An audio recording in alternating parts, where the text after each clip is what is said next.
Revelation 1914. From the 13th of May 1941. Sin of unkindness. The God-opposing will was the cause of the apostasy from God, and this God-opposing will was therefore God's antipole, that is, the essence, which stood in the opposing will, strives away from God and towards the very power which ignited this opposing will, which therefore consciously opposed God. And this was a being of divine origin, thus a highly perfect being which, however, was also free to oppose God, since freedom of will is an essential part of perfection. It is now to be understood that the beingness, which came into being through the will of this power, likewise had to carry the God-opposed will, free will, within itself, thus was pushed into a degree of imperfection through no fault of its own. That is why God gave this entity the right of self-determination so that it could again freely choose its master. And the beingness now decided of its own free will for the adversary of God.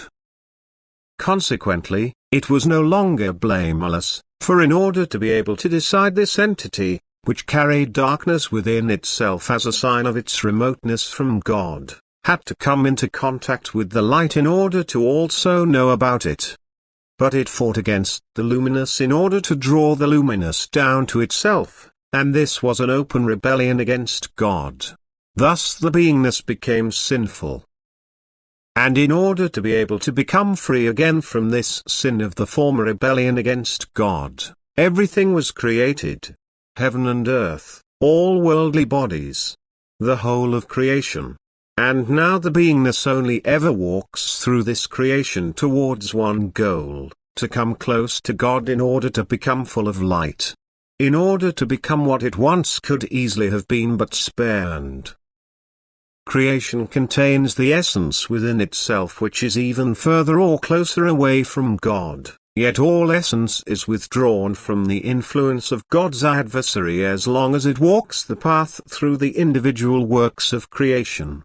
But the being cannot be systematically directed upwards because then it would only be a directed, thus will-less being which had reached its state of maturity, which would exclude the degree of perfection.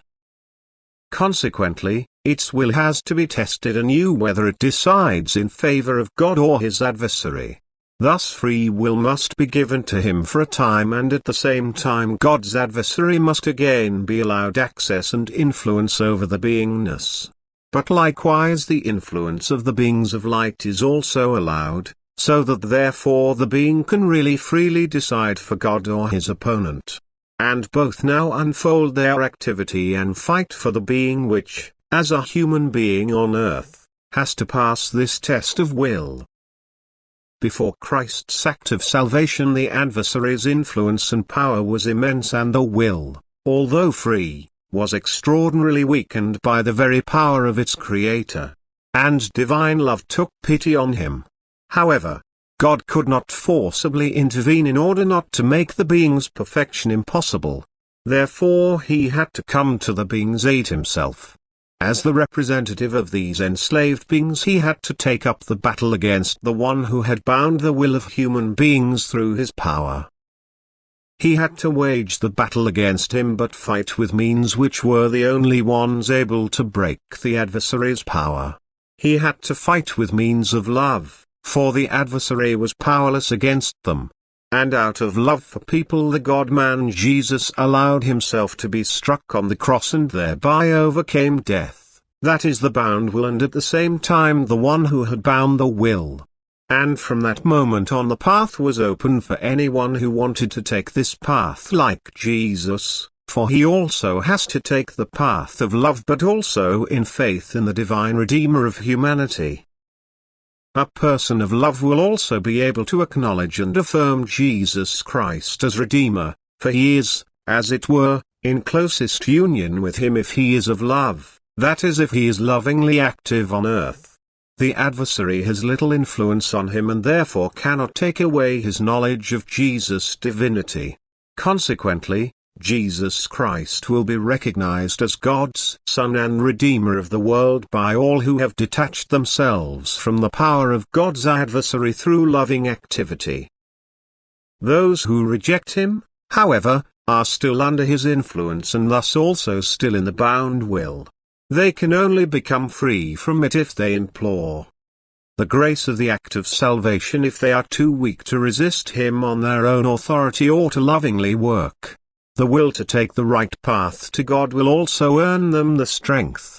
For Jesus Christ gave his life to strengthen this will, so that the human being, if he wants to free himself from the opposing power, can also do so if he confesses Jesus Christ. Amen.